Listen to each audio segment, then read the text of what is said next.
Good morning, everyone. Good to be here with you all. We just sang about all those things that the Lord has created, and one of the things are trees. And this, I have a picture here of a tree. Actually, if y'all can see that, that is an oak tree, and we're going to get to that in my story here in just a little bit. This tree in particular is located about 10 miles from this point. If you drew a straight line kind of to the southeast, it's a pin oak tree in the red oak family. But anyway, I'll get to that. Like I said, I'll get to that in a minute. We'll start with kind of a story, and it was 1 month ago today. It was June 20th, and it was officially the first day of summer. And I had circled this day on my calendar to go for a kind of a long bike ride like I sometimes do. And so I just took the day off of work. It was a Friday. I took the day off of work, and I was planning on being out there most of the day and just didn't want to have anything on my schedule. So I left early. I think about 4:30 is when I left the house. And it was a nice cool morning. I think it was in the 60s when I started. But the weather forecast that day was for it to get very hot, at least for our standards for that time of year. We hadn't had a 90-degree day yet, and so that was our first day that got up to 90 degrees. And so did a lot of planning on these routes, and so I know where I'm going to stop for water and ice and drinks and things like that, gas stations that I'm going to stop at.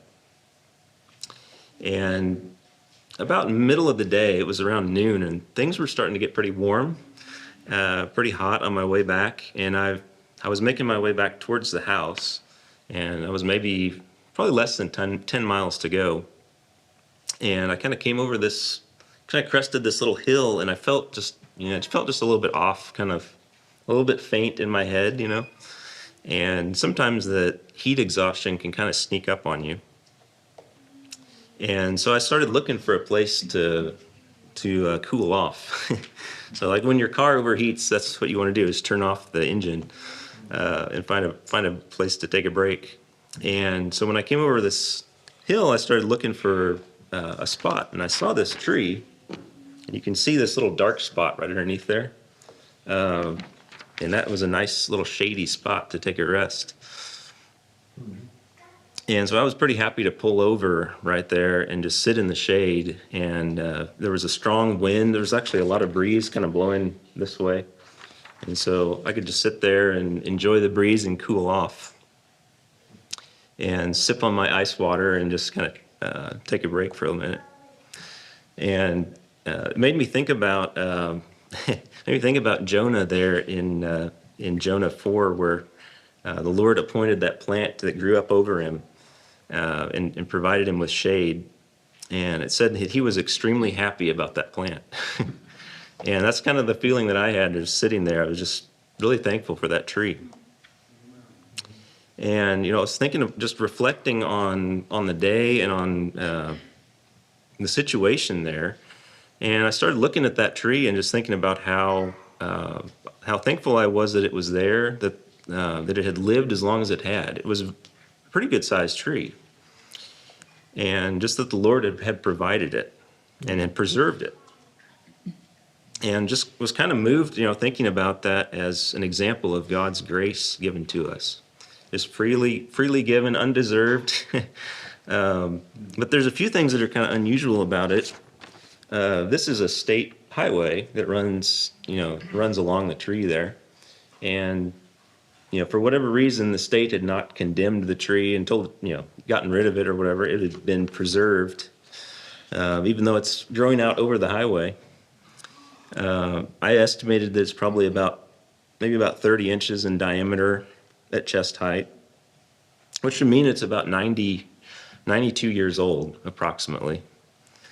So I got to thinking about, I wonder who planted that thing, or if was it planted? was a squirrel the one that planted it? It was all the way down by the road, so it was kind of in a strange place for a person to have planted it. But whoever it was, I'm sure, long gone.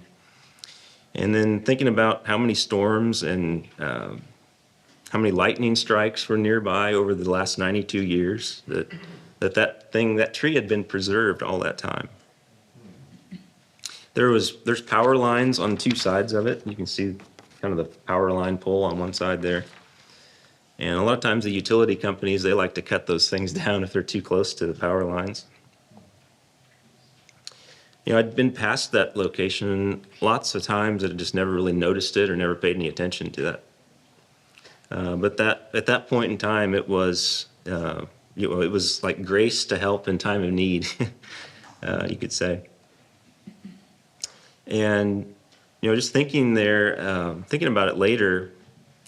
Well, I guess kind of to recap, I was able to get cooled off and pedaled the rest of the way home, which was just about a few more miles, and didn't have any more problems the rest of the way. But I got to thinking about it later and just how this is an example. That tree is an example of for the Christian having refuge in the Lord, and we're protected from the wrath of God. Psalm 57, verse 1 says, "Be gracious to me, God, be gracious to me, for my soul takes refuge in you, and in the shadow of your wings I will take refuge until destruction passes by."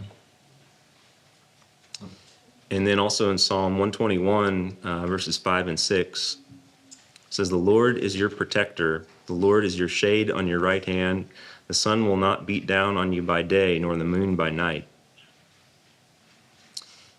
And just how the Lord provides that for us, and just how thankful we can be in Him.